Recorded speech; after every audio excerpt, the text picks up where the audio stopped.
adalah hal biasa ketika muncul sesuatu yang menghebohkan, kemudian lebih banyak masyarakat, lebih banyak orang yang akan menanggapinya secara berlebihan. Tapi bagi orang-orang khusus, bagi orang-orang yang mau mengendapkan dirinya, mengendapkan kedalamannya, akan bersikap wajar saja bahwa setiap langkah itu akan mengarahkan seseorang kepada langkah-langkah berikutnya. Dan itu yang terjadi. Kalau melihat apa yang sudah terjadi dan dari waktu ke waktu nampak ya kemajuan demi kemajuan ya, mestinya seorang VTuber itu bisa memahami bahwa VTube memang benar-benar diperjuangkan, bukan sekedar diomong-omongkan.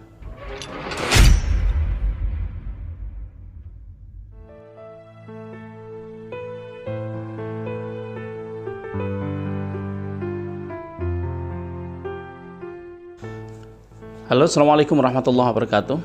Selamat pagi teman-teman para pemirsa Sandikala, wabil khusus para VTuber ya, dimanapun Anda berada. Alhamdulillah semuanya dalam keadaan baik, sehat, dan ini masih dalam suasana liburan Idul Fitri ya.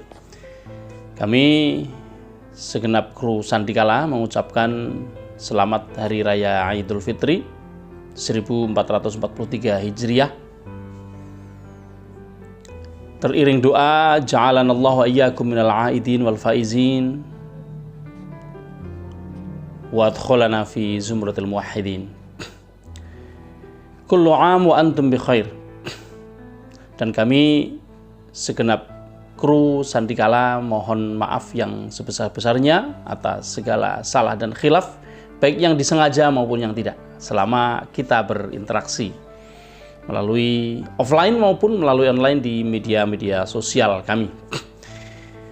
Teman-teman semuanya, sebenarnya sejak memasuki bulan Ramadan, saya sudah bertekad untuk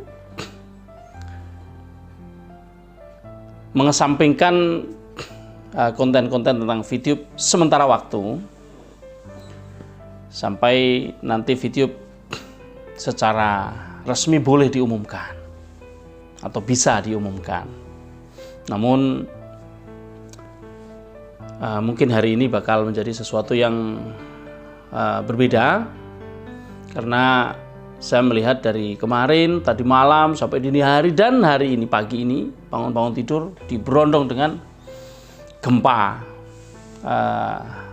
WA dari berbagai VTuber dari berbagai kalangan ya. Saya tidak banyak yang mengenal, banyak sekali yang saya tidak mengenal secara personal. Semua menanyakan tentang satu warna yang ditanyakan, soal munculnya Google Play di VTube di Google Play Store ya. Sebenarnya hal ini tidak terlalu penting untuk saya tanggapi, tapi ya supaya teman-teman semuanya mendapatkan jawaban saya tidak menjawab satu persatu. Ya baiklah, saya akan menanggapi itu, bukan menjelaskan ya. Saya tidak punya kewenangan untuk menjelaskan apa-apa. Tapi karena saya ditanya dan saya tidak menjawab melalui WA kecuali 1-2 orang yang memang secara personal saya kenal.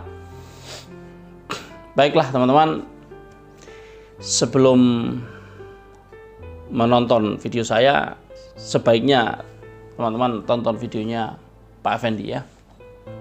Tadi malam Pak Effendi meluncurkan sebuah video. Beliau bicara tentang elang dan ketinggian, medan pertempuran yang dipilih oleh elang, dan beliau menyebutkan karena elang ini eagle atau elang atau juga sering disebut Raja Wali ya. Dan kebetulan menampilkan sebuah foto Raja Wali emas ya. Nah, kemudian Pak Effendi menjelaskan tentang medan pertempuran, yaitu ketinggian yang memang tidak ada yang bisa menandingi Raja Wali untuk berperang di medan ketinggian yang mampu dia buat, sehingga apapun yang bertempur di sana akan tunduk kepada sang Raja Wali emas ya. Di sana memang sebenarnya banyak clue yang sudah, kalau bagi saya ya seperti purnama ya, terang benderang, tapi ya saya yakin sekali teman-teman tidak paham. Tapi belum tentu kemudian apa yang saya sampaikan juga membuat Anda akan paham. Tapi paling tidak ya ini tanggapan saya.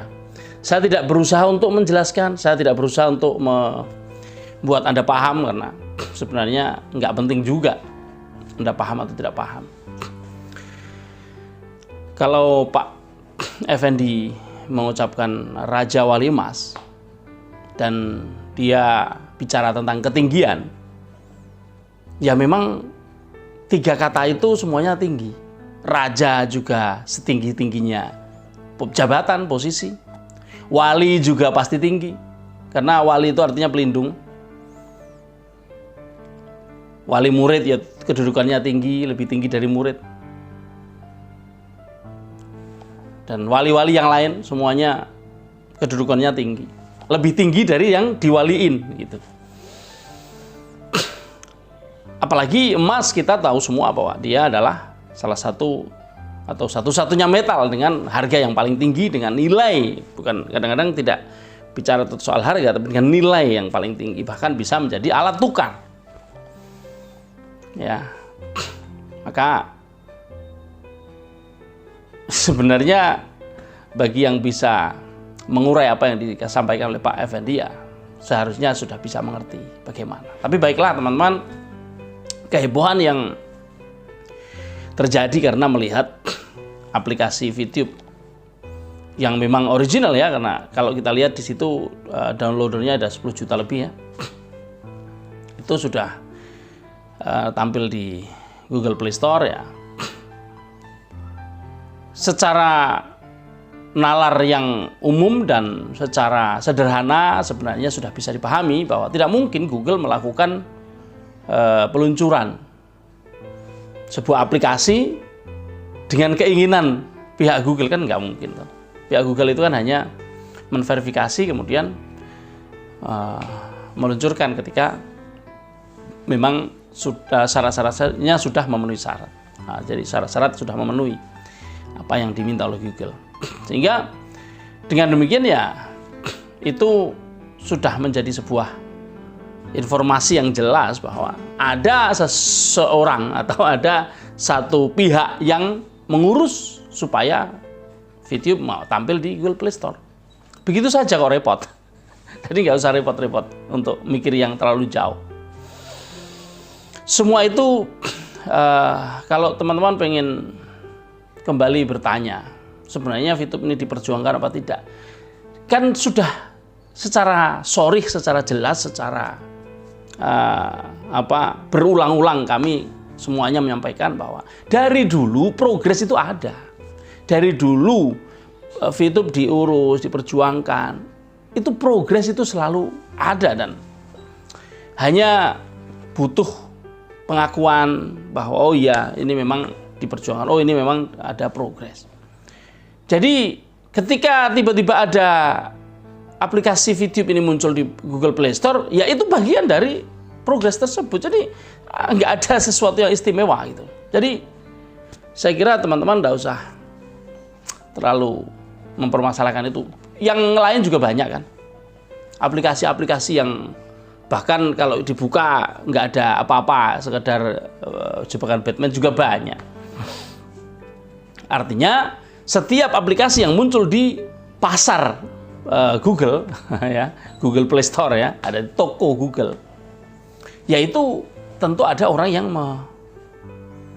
mengusulkannya, ada orang yang meminta Google untuk mengeluarkannya. Itu artinya ada sesuatu. Nah, apakah kemudian dengan demikian ini sebuah kabar baik? Ya, monggo disimpulkan sendiri. Yang jelas, Pak Effendi juga sudah menjelaskan bahwa memang kalau sebuah arena pertempuran itu atau dua pihak itu cenderung mengikuti gaya pertempuran pihak lawannya, satu pihak dari dua pihak yang berlawanan, bermusuhan, bertarung, kemudian salah satu memilih arena pertempuran, ya pertempuran untuk keduanya itu, kemudian pihak lain mengikuti. Nah, ada kecenderungan bahwa pihak yang mengikuti arena pertempuran itu dia pasti akan ada kecenderungan untuk kalah. Karena apa? Karena satu pihak memilih satu arena itu karena dia menguasai arena itu. Sehingga ketika ada clue utama, tapi ini saya tidak akan bisa mengucapkan apa-apa tentang clue itu. Ya, monggo lah, nanti pada saatnya kalian juga akan tahu. Tapi kalaupun nggak tahu, sebenarnya nggak terlalu penting ya. Kadang-kadang kita tidak harus mengetahui segala sesuatu.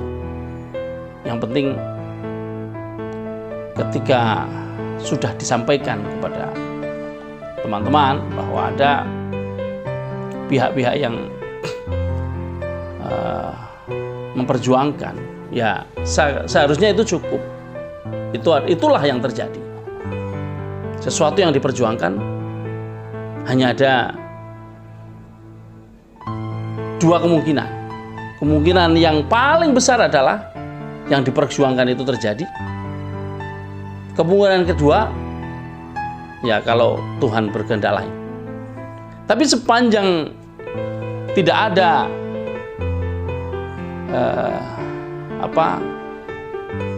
keputusan Tuhan yang lain, keputusan itu baru akan kita ketahui karena itu gaib ya, itu bersifat gaib.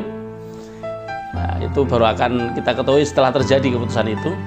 Ya, maka seharusnya setiap yang diperjuangkan itu akan menuai sukses. Selamat pagi, tetap semangat.